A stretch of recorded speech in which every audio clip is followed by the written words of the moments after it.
Hello everyone. आज के इस वीडियो लेक्चर में हम एनएमआर स्पेक्ट्रोस्कोपी में एनएमआर स्पेक्ट्रोमीटर और केमिकल शिफ्ट को प्रभावित करने वाले कारकों के बारे में अध्ययन करेंगे।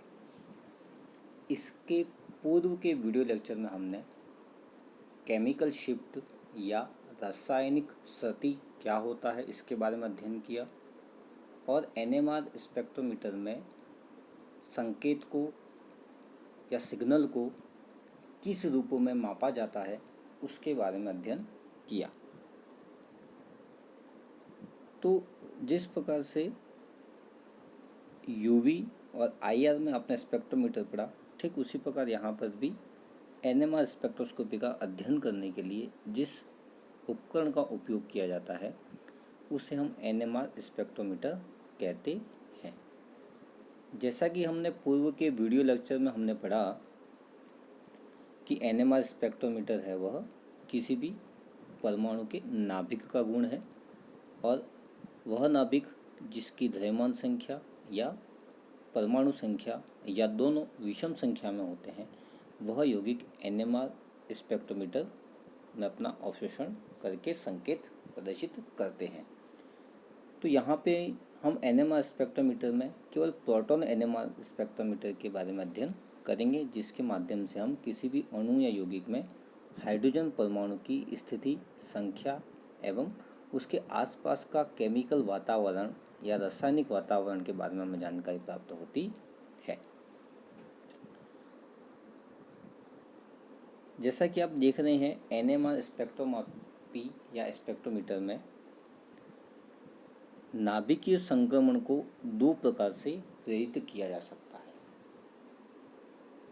ठीक है, जैसे कि पहला, जैसा कि हम जानते हैं कि एनएमआर स्पेक्ट्रोमीटर में एक तो बाह्य चुंबकीय क्षेत्र लगाया जाता है और एक नाभिक की वजह से स्वयं चुंबकीय क्षेत्र उत्पन्न होता है और एक विद्युत चुंबकीय विकिरण के रूप में रेडियो आवृत्ति का उपयोग किया जाता है।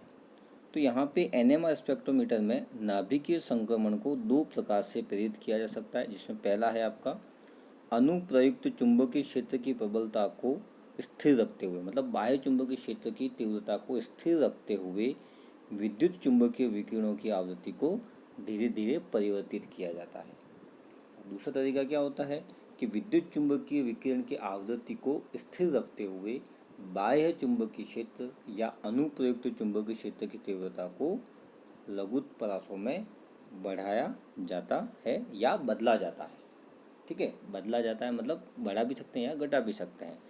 तो सामान्य रूप से एनएमआर स्पेक्ट्रोमीटर में जो दूसरे नंबर का जो तरीका है इसका उपयोग किया जाता है, अर्थात विद्युत चुंबकीय विकिरण की रेडियो आवृत्ति को स्थिर रखते हुए अनुप्रयुक्त या बाह्य चुंबकीय क्षेत्र की तीव्रता को लघु परासों में बदला जाता है।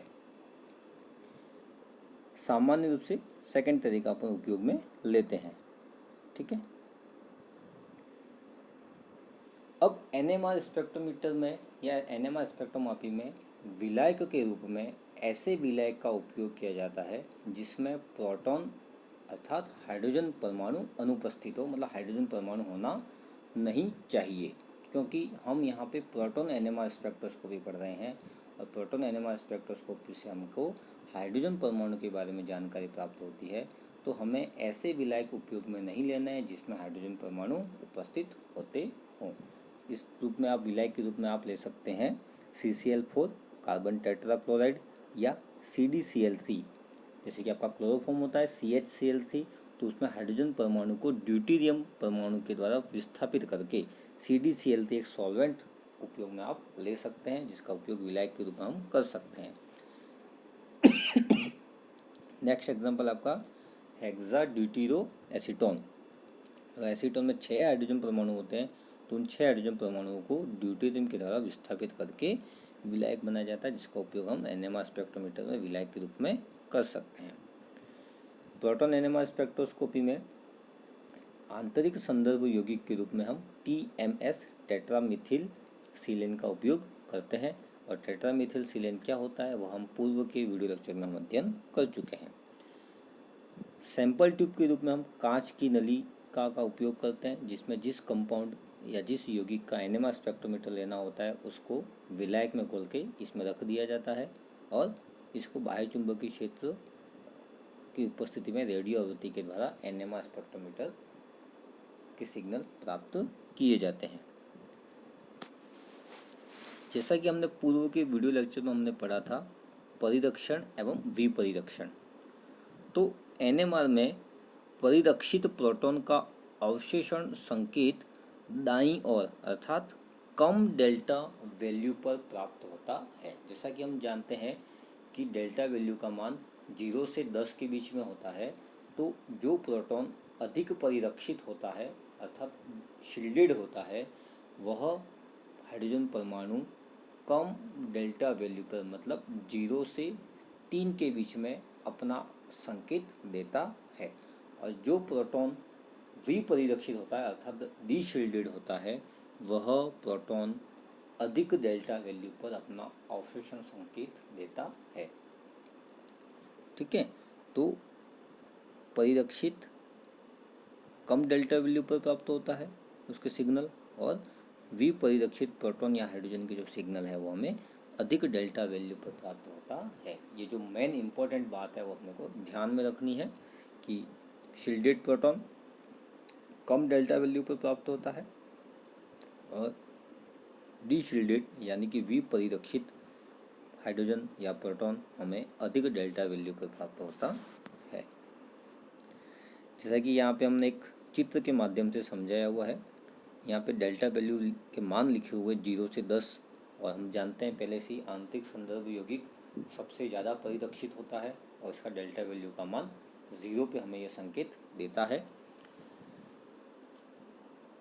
तो यहाँ पे 0 से 10 के बीच में लिखा हुआ है, रेड लाइन में रेड इंक से लिखा हुआ है परिरक्षित प्रोटॉन हमें उच्च क्षेत्र पे प्राप्त होता है और डेल्टा वैल्यू का मान होता है इसका कम, मतलब 0 से 3 के बीच में हमें परिरक्षित प्रोटॉन के संकेत हमें प्राप्त होंगे, और विपरिरक्षित अर्थात डीशील्डेड प्रोटॉन हमें निम्न क्षेत्र पर प्राप्त होते हैं और इनकी डेल्टा वैल्यू का मान अधिक होता है, मतलब 4 से ऊपर।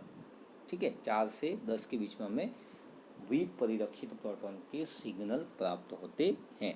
यहाँ पे एक इम्पोर्टेंट लाइन लिखी हुई है, अगर हाइड्रोजन के आसपास के वातावरण में इलेक्ट्रॉन डेंसिटी ज़्यादा है तो वह प्रोटॉन शील्डेड कहलाएगा, मतलब प्रोटॉन परिरक्षित कहलाएगा और डेल्टा वैल्यू का मान कम प्राप्त होगा।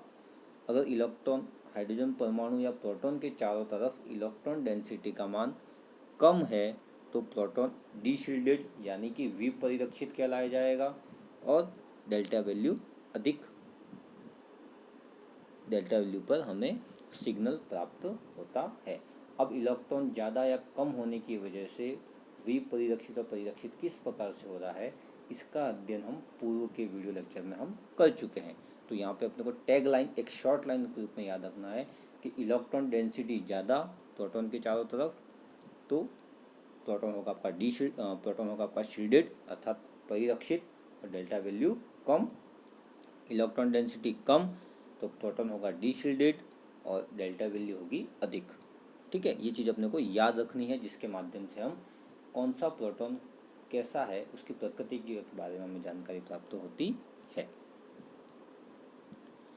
अब अपने को पढ़ना है रासायनिक स्थिति अर्थात केमिकल शिफ्ट को प्रभावित करने वाले कारक। ठीक है, किसी भी केमिकल एनवायरनमेंट की वजह से, रासायनिक वातावरण की वजह से केमिकल शिफ्ट पर क्या इफेक्ट पड़ रहा है उसके बारे में हम अध्ययन करेंगे। तो रासायनिक स्थिति या केमिकल शिफ्ट को प्रभावित करने वाले कारकों में सबसे पहला कारक है आपका विद्युत ऋणता, इलेक्ट्रोनेगेटिविटी या इंडक्टिव इफेक्ट, प्रेरणिक प्रभाव। कि जैसा कि हम जानते हैं कि एनएमआर प्रोटॉन एनएमआर में सिग्नल पर जो इफेक्ट कर रहा है वो प्रोटॉन या हाइड्रोजन के आसपास का इलेक्ट्रॉनिक वातावरण कैसा है उसके आधार पर प्रोटॉन के सिग्नल हमें अलग अलग डेल्टा वैल्यू पर प्राप्त हो रहे हैं।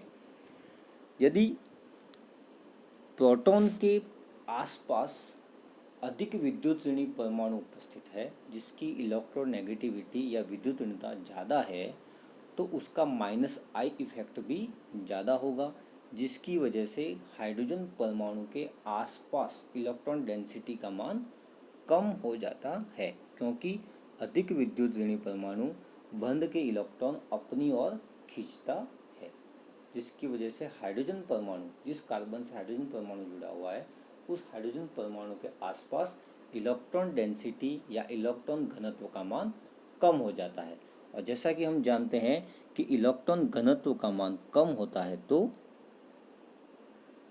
प्रोटॉन आपका डीशिल्डेड या विपरिरक्षित हो जाता है और हमें सिग्नल अधिक डेल्टा वैल्यू पर प्राप्त होता है। अर्थात -I इफेक्ट वाला ग्रुप अगर हाइड्रोजन परमाणु के आसपास कहीं जुड़ा हुआ है तो उस हाइड्रोजन परमाणु का सिग्नल या संकेत हमें अधिक डेल्टा वैल्यू पर प्राप्त होगा। इसके विपरीत यदि हाइड्रोजन परमाणु के आसपास +I इफेक्ट वाला कोई ग्रुप जुड़ा हुआ है, जैसा कि आपका मिथाइल ग्रुप जुड़ा हुआ है, तो उस परिस्थिति में हाइड्रोजन परमाणु के आसपास इलेक्ट्रॉन घनत्व का मान ज़्यादा हो जाता है और वह हाइड्रोजन परमाणु शील्डेड परिरक्षित अवस्था में आ जाता है और हमें उस हाइड्रोजन परमाणु का सिग्नल कम डेल्टा वैल्यू पर प्राप्त होता है। जितना प्रोटॉन ज़्यादा परिरक्षित होगा उतना ही उसकी वैल्यू जीरो के पास जाती जाएगी, मतलब डेल्टा वैल्यू का मान हमें कम प्राप्त होता है और सिग्नल हमें उच्च क्षेत्र पर प्राप्त होता है। जैसा कि आप यहाँ पे एग्जाम्पल में देख सकते हैं कि एग्जाम्पल मैंने दिया हुआ है कि मेथेन CH4 में एक हाइड्रोजन परमाणु को विस्थापित करके हमने अधिक इलेक्ट्रोनेगेटिव या अधिक विद्युत ऋणी परमाणु को जोड़ दिया है, जिसकी वजह से NMR सिग्नल जो हाइड्रोजन कार्बन के साथ जो हाइड्रोजन परमाणु जुड़ा हुआ है, उस हाइड्रोजन परमाणु का सिग्नल हमें अधिक डेल्टा वैल्यू की ओर विस्थापित हो रहा है। जैसा कि आप यहाँ देख रहे हैं TMS की डेल्टा वैल्यू 0 है, CH4 हमें प्राप्त हो रहा है जिसकी डेल्टा वैल्यू है 0.23। जैसे ही एक हाइड्रोजन रिप्लेस करके हमने आयोडीन जोड़ा तो आयोडीन की विद्युत ऋणता हाइड्रोजन से ज़्यादा होती है, तो इसकी डेल्टा वैल्यू अधिक डेल्टा वैल्यू की ओर विस्थापित हो रही है, जैसा कि आप देख रहे हैं 2.16। फिर I के अलावा अगर आपने ब्रोमीन जोड़ दिया है, अगर I को छोड़ के आपने ब्रोमीन जोड़ा है तो डेल्टा वैल्यू का मान और अधिक हो गया 2.82। ब्रोमीन के अलावा आपने क्लोरीन परमाणु जोड़ दिया तो उसकी डेल्टा वैल्यू और अधिक शिफ्ट हो गई 3.05 के आसपास। अगर आपने OH ग्रुप भी -I इफेक्ट शो करता है तो यहाँ पे ये वैल्यू और अधिक बढ़ रही है 3.40। तो यहाँ पे जो हाइड्रोजन है, ये जो सिग्नल जो हमें मिल रहा है वो कार्बन के साथ जो हाइड्रोजन परमाणु जुड़ा हुआ है उसके NMR सिग्नल की हम यहाँ पे बात कर रहे हैं। अब OH के अलावा OH को हटा के हमने अगर फ्लोरीन एटम जोड़ दिया, और हम जानते हैं कि फ्लोरीन परमाणु की सबसे अधिक विद्युत ऋणता होती है, और यहाँ पे अपने डेल्टा वैल्यू जो कार्बन के साथ हाइड्रोजन परमाणु जुड़ा हुआ है उसका सिग्नल हमें 4.26 डेल्टा वैल्यू के आसपास प्राप्त होता है, जो कि हमें बता रहा है कि -I इफेक्ट बढ़ेगा तो हाइड्रोजन परमाणु का विपरिरक्षण बढ़ेगा, और विपरिरक्षण या डीशिल्डेड बढ़ता है तो डेल्टा वैल्यू का मान अधिक डेल्टा वैल्यू की ओर विस्थापित हो जाता है, अर्थात निम्न क्षेत्र की ओर विस्थापित हो जाता है। अगर यही +I इफेक्ट होता तो डेल्टा वैल्यू का मान कम डेल्टा वैल्यू की ओर विस्थापित होता, मतलब उच्च क्षेत्र की ओर विस्थापित होता है। जैसे कि आप नेक्स्ट एग्जांपल देख रहे हैं कि एक ही कार्बन परमाणु से जुड़े हेलोजन अथवा अधिक विद्युत ऋणी परमाणु की संख्या बढ़ाने पर केमिकल शिफ्ट का मान भी बढ़ता है, मतलब विद्युत ऋणता का मान बढ़ने के साथ साथ केमिकल शिफ्ट के मान में भी वृद्धि होती है। जैसा कि आप यहाँ पे देख रहे हैं CHCl3, इसमें कार्बन के साथ जो हाइड्रोजन परमाणु जुड़ा हुआ उसका सिग्नल हमें 7.24 डेल्टा वैल्यू पर प्राप्त होता है, क्योंकि यहाँ पे क्लोरीन के 3 परमाणु हैं। और आप दूसरा एग्जांपल देख रहे हैं CH2Cl2, इसमें सब 2 हाइड्रोजन परमाणु जुड़े हुए हैं, उसमें 2 क्लोरीन परमाणु जुड़े हुए हैं, तो यहाँ पे विद्युत ऋणता का मान पहले की तुलना में थोड़ा कम है, तो डेल्टा वैल्यू का मान थोड़ा अधिक प्राप्त होता है 5.28 के आसपास। मतलब हैलोजन या अधिक विद्युत ऋणी परमाणु की संख्या बढ़ने के साथ साथ डेल्टा वैल्यू के मान में भी वृद्धि होती जाती है। नेक्स्ट इफेक्ट है आपका संकरण, हाइब्रिडाइजेशन। जैसा कि आप जानते हैं कि sp3 संकरित कार्बन परमाणु से अगर हाइड्रोजन परमाणु जुड़ा हुआ है तो इसका संकेत हमें 0 से 3 ppm या 0 से 3 डेल्टा वैल्यू पर प्राप्त होता है। 0 से 3 या 0 से 2 के आसपास हमें प्राप्त होता है। ठीक है, जैसे कि एल्केन के लिए बात करें अब sp2 संकरित कार्बन परमाणु से अगर आपका हाइड्रोजन परमाणु जुड़ा हुआ है तो उस हाइड्रोजन परमाणु का NMR सिग्नल हमें अधिक डेल्टा वैल्यू पर प्राप्त होता है, क्योंकि sp2 संकरित कार्बन परमाणु में s कक्षक के गुण अधिक होते हैं, जिसकी वजह से sp2 संकरित कार्बन की जो विद्युत ऋणता होती है वो sp3 कार्बन से अधिक होती है। इस वजह से sp2 संकरित कार्बन से हाइड्रोजन परमाणु जो जुड़ा हुआ है उसका सिग्नल हमें अधिक डेल्टा वैल्यू पर लगभग 4 के आसपास हमें इसके सिग्नल प्राप्त होते हैं। जैसा कि आप एग्जांपल देख सकते हैं, vinylic hydrogen CH2 double bond CH2, इसमें जो हाइड्रोजन परमाणु जुड़े हुए हैं उस हाइड्रोजन परमाणु को हम वाइनिलिक हाइड्रोजन कहेंगे, और ये वाइनिलिक हाइड्रोजन हमें अधिक डेल्टा वैल्यू पर प्राप्त होता है, क्योंकि आप देख रहे हैं यहाँ पे कि हाइड्रोजन परमाणु है वो sp2 संकरित कार्बन परमाणु से जुड़ा हुआ है।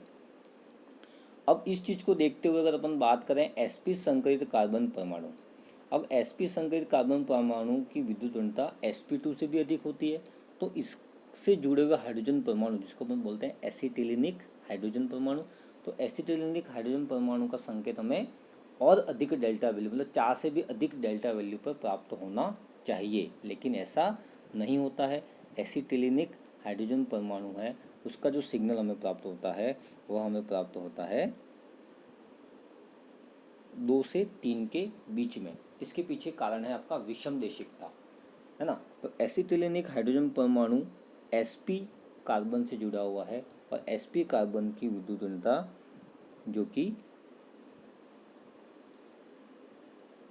sp2 कार्बन से भी ज़्यादा होती है, और इसकी विद्युत ऋणता अधिक होने की वजह से जो उससे जुड़ा हुआ हाइड्रोजन परमाणु विपरिरक्षित हो जाता है और उसके सिग्नल हमें अधिक डेल्टा वैल्यू पर प्राप्त होना चाहिए, लेकिन ऐसा नहीं हो कि यहाँ पे विषम देशिकता गुण के कारण एसिटिलिन में हाइड्रोजन परमाणु के सिग्नल हमें 2 से 3 डेल्टा वैल्यू पर प्राप्त होता है। और यह विषम देशिकता क्या है वह हम आगे की स्लाइड में अध्ययन करेंगे। जैसे कि आप चुंबकीय विषम देशिकता, तो चुंबकीय विषम देशिकता NMR सिग्नल को प्रभावित करने वाला एक नेक्स्ट कारक है। दिशा में परिवर्तन के साथ यौगिकों के गुणों में परिवर्तन होना विषम देशिकता कहलाता है। अणु या यौगिक में कुछ प्रॉपर्टी या कुछ गुण ऐसे होते हैं जो दिशा पर निर्भर करते हैं। दिशा में परिवर्तन के साथ साथ उनके गुणों के मान में भी परिवर्तन हो जाता है। ऐसे गुणों को हम विषम देशिक गुण कहते हैं। कार्बनिक यौगिकों में उपस्थित बहुबंध युक्त क्रियात्मक समूह विषम देशिक गुण प्रदर्शित करते हैं। मतलब अणु या यौगिक में ऐसे क्रियात्मक समूह जिसमें मल्टीपल बॉन्ड बहुबंध उपस्थित हैं, जैसे कि आपका कार्बोनिल कंपाउंड, एल्कीन, एल्काइन, है ना, ये सभी एरोमेटिक यौगिक, ये सभी यौगिक ऐसे हैं जो विषम देशिक गुण प्रदर्शित करते हैं। और NMR सिग्नल में विषम देशिक गुण, NMR जो प्रॉपर्टी वो आपकी एक विषम देशिक गुण है जो कि दिशा के आधार पे निर्भर करता है। जैसा कि आप चित्र में यहाँ पे देख रहे हैं, 2 चित्र हमने बनाए हैं। एक अपन पढ़ेंगे एल्कीन या एथिलीन अणु में विषम देशिक गुण और एसिटिलीन अणु में विषम देशिक गुण, अर्थात एल्काइन और एल्कीन में हमें विषम देशिक गुण पढ़ने हैं। कि जैसा कि आप पहला वाला जो चित्र देख रहे हैं उसमें एथिलीन अणु या एथीन अणु की चित्र बनाया गया है। यहाँ पे एक दिशा दे रखी है, अनुप्रयुक्त चुंबकीय क्षेत्र, मतलब जो बाह्य चुंबकीय क्षेत्र की दिशा है वह बताई हुई है, और हाइड्रोजन परमाणु की वजह से प्रेरित चुंबकीय क्षेत्र जो उपस्थित है, और दूसरा इसके इलेक्ट्रॉन की वजह से जो चुंबकीय क्षेत्र उत्पन्न हो रहा है वो। इस हाइड्रोजन परमाणु के चारों जो इलेक्ट्रॉनिक वातावरण है उस इलेक्ट्रॉनिक वातावरण का भी बाह्य चुंबकीय क्षेत्र की उपस्थिति में एक प्रेरित चुंबकीय क्षेत्र उत्पन्न होता है, जैसा कि हम जानते हैं, और वह उसकी जो दिशा होती है वह दिशा बाह्य चुंबकीय क्षेत्र की दिशा के विपरीत होती है। तो यहाँ पे आप देख रहे हैं कि ये अनुप्रयुक्त चुंबकीय क्षेत्र है जिसकी दिशा आपको बताई है ऊपर की दिशा में, जो द्विबंध के लंबवत है। और यहाँ पे ये जो डैश के माध्यम से और ये दो लाइनें जो दिखी हुई हैं वो आपका एक प्रेरित चुंबकीय क्षेत्र है जो इलेक्ट्रॉन की वजह से उत्पन्न हो रहा है। और यहाँ पे ये जो प्रेरित चुंबकीय क्षेत्र है वह जहाँ पे हाइड्रोजन परमाणु उपस्थित है वहाँ पे आप देख रहे हैं, तो जहाँ हाइड्रोजन परमाणु उपस्थित है वहाँ पे आप देखें तो इनकी चुंबकीय क्षेत्र की दिशा, प्रेरित चुंबकीय क्षेत्र की दिशा बाह्य चुंबकीय क्षेत्र की दिशा के समान है। मतलब जब चुंबकीय क्षेत्र की दिशा दोनों समान है, इसका मतलब प्रोटॉन यहाँ पे आपका विपरिरक्षित हो जाता है। अर्थात एथीन अणु में जो प्रोटॉन उपस्थित है उस प्रोटॉन जहाँ उपस्थित है वहाँ पे प्रेरित चुंबकीय क्षेत्र की दिशा और बाह्य चुंबकीय क्षेत्र की दिशा समान होने की वजह से एथिलीन अणु या एल्कीन अणु में हाइड्रोजन परमाणु है वह आपके विपरिरक्षित अर्थात डीशिल्डेड हो जाते हैं। अर्थात इनके लिए, और प्रोटॉन अगर आपका डीशिल्डेड हो जाता है तो एनएमआर सिग्नल हमें अधिक डेल्टा वैल्यू पर प्राप्त होते हैं। जैसा कि आप जानते ही हैं कि वाइनिलिक हाइड्रोजन परमाणु के एनएमआर सिग्नल हमें 4 से 5 डेल्टा वैल्यू पर प्राप्त होते हैं। ठीक है। अब एथीन अणु, एल्काइन अणु की बात करें जिसमें अपन एग्जांपल लेंगे एसिटिलीन अणु। तो एसिटिलीन अणु की जो आकृति होती है वह आपकी होती है रेखीय आकृति होती है। तो इसके चुंबकीय क्षेत्र के बारे में हम अध्ययन करें, इसके विषमदेशी गुण के बारे में बात करें तो अनुप्रयुक्त चुंबकीय क्षेत्र की दिशा ट्रिपल बॉन्ड त्रिबंध के साथ समानांतर स्थिति में है और यह इलेक्ट्रॉन की वजह से उत्पन्न प्रेरित चुंबकीय क्षेत्र है। और जहाँ पे हाइड्रोजन परमाणु उपस्थित है, ये वाला जहाँ पे हाइड्रोजन परमाणु उपस्थित है वहाँ पे आप देख सकते हैं कि प्रयुक्त चुंबकीय क्षेत्र की दिशा ऊपर की ओर जा रही है और प्रेरित चुंबकीय क्षेत्र की दिशा आप देख रहे हैं नीचे की ओर जा रही है। मतलब दोनों एक दूसरे के विपरीत दिशा में है। जहाँ पे हाइड्रोजन उपस्थित है वहाँ पे आप देख रहे हैं तो यह हाइड्रोजन परमाणु आपके परिरक्षित अवस्था में, शील्डेड अवस्था में है। और इस वजह से एसिटिलीन अणु में कार्बन परमाणु की संकर्ण अवस्था sp है और इसका विद्युतीयता का मान भी ज़्यादा होता है। फिर भी इस विषमदेशी गुण के कारण जिस स्थिति में हाइड्रोजन परमाणु उपस्थित है वहाँ पे हाइड्रोजन परमाणु हाइड्रोजन परमाणु परिरक्षित अवस्था में, शील्डेड अवस्था में उपस्थित होते हैं, क्योंकि वहाँ पे चुंबकीय क्षेत्र की दिशा, प्रेरित चुंबकीय क्षेत्र की दिशा बाह्य चुंबकीय क्षेत्र की दिशा के विपरीत है। अर्थात हाइड्रोजन परिरक्षित अवस्था में, शील्डेड अवस्था में है। अतः एनएमआर सिग्नल अधिक डेल्टा वैल्यू पर कंपेयर टू एल्कीन से अधिक डेल्टा वैल्यू पर हमें प्राप्त होता है और इसकी वैल्यू आपकी होती है 1.5 से 3.5 के मध्य में, अर्थात 2 से 3 के मध्य में हमें डेल्टा वैल्यू प्राप्त होती है। ठीक है। तो एल्कीन अणु में डेल्टा वैल्यू हाइड्रोजन परमाणु की हमें प्राप्त होती है 4 से 5 के बीच में, जबकि एल्काइन अणु में हमें हाइड्रोजन परमाणु के जो सिग्नल हमें प्राप्त होते हैं वह अधिक डेल्टा वैल्यू पर प्राप्त होते हैं, जो कि हमें प्राप्त होता है 2 से 3.5 के आसपास हमें प्राप्त होता है। जबकि एल्कीन अणु में हमें यह 4 से 5 प्राप्त होता है।